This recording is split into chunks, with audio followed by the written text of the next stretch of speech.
Définir la base vision n'est pas forcément évident, il existe des bases vision. Donc la base vision, c'est simplement passer une frontière, c'est-à-dire qu'en fait, lorsque les systèmes de lunettes classiques ne suffisent plus, en général, par rapport à une pathologie, à voir de loin et ou de près, c'est adopter des solutions hors normes pour effectivement s'adapter à cette problématique.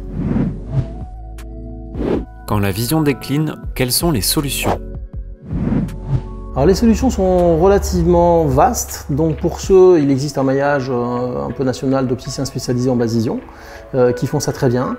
Il faut déjà établir simplement un état des lieux de la pathologie et les solutions existantes sont très variables en fonction de la pathologie, c'est-à-dire que vous avez des systèmes de filtres, vous avez des systèmes de loupe éclairante et vous avez des systèmes de loupe électronique et même de caméras numériques qui permettent effectivement de vous lire les choses. Donc le spectre et l'éventail est relativement large, mais il faut l'adapter en fonction de la pathologie de chacun. Quelles sont les aides techniques les plus recommandées ?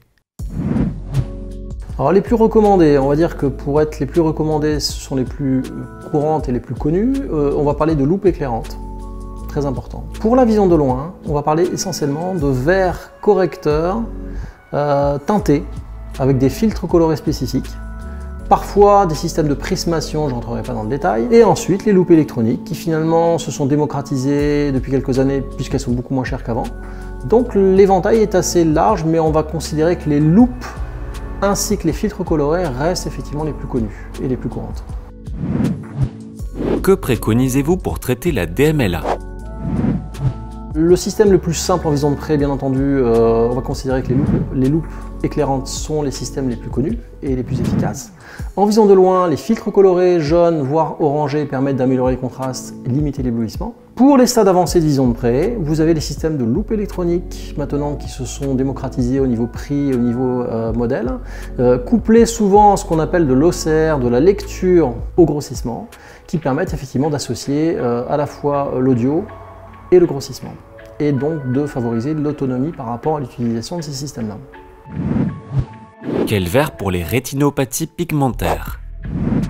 En ce qui concerne les verres spéciaux pour la rétine pigmentaire, c'est pas comme la DMLA, vous avez effectivement une notion de champ visuel. Donc deux types de verres, soit des verres prismatiques qui déplacent l'espace vers un champ peut-être un peu moins atteint, et également les filtres colorés, à savoir que ces personnes-là sont beaucoup plus sensibles au contraste et nécessitent beaucoup moins de grossissement que dans le cas d'une DMLA. Qu'en est-il de la collaboration avec le corps médical ? La collaboration existe déjà de facto. Le souci, c'est le relais et la transmission d'informations. À savoir que les personnes qui sont suivies pour la pathologie n'ont pas forcément l'information qu'il existe, en attendant le suivi bien sûr médical, des solutions qui pourraient leur permettre de continuer effectivement à maintenir une lecture et une vision et une autonomie relative. Et donc lorsqu'ils viennent nous voir, souvent il est parfois trop tard et c'est bien dommage. Donc c'est une question simplement de communication. Le relais pouvant être effectué par des associations comme Retina France par exemple, mais par d'autres biais également. Quel relais pour la prise en charge de la basse vision ? Les relais existent déjà, vous avez tout un maillage d'opticiens spécialisés basse vision sur tout le territoire national. Des associations, entre autres Retina France, ont la liste des opticiens qui sont spécialisés dans l'équipement basse vision, mais aussi la liste d'autres opticiens qui sont sensibilisés à ce problème-là et qui réfèrent sans aucun problème chez les opticiens spécialisés dans l'intérêt de leurs clients. Et quand une personne malvoyante est heureuse de la solution proposée ? Le sentiment simplement c'est son sourire qui nous le donne, c'est-à-dire qu'une personne qui finalement par des biais, des solutions relativement simples, retrouve une autonomie et a l'impression qu'on a fait des miracles alors que pas du tout, c'est la satisfaction d'avoir fait son métier et notre but à tous c'est effectivement d'essayer d'aider les personnes en difficulté.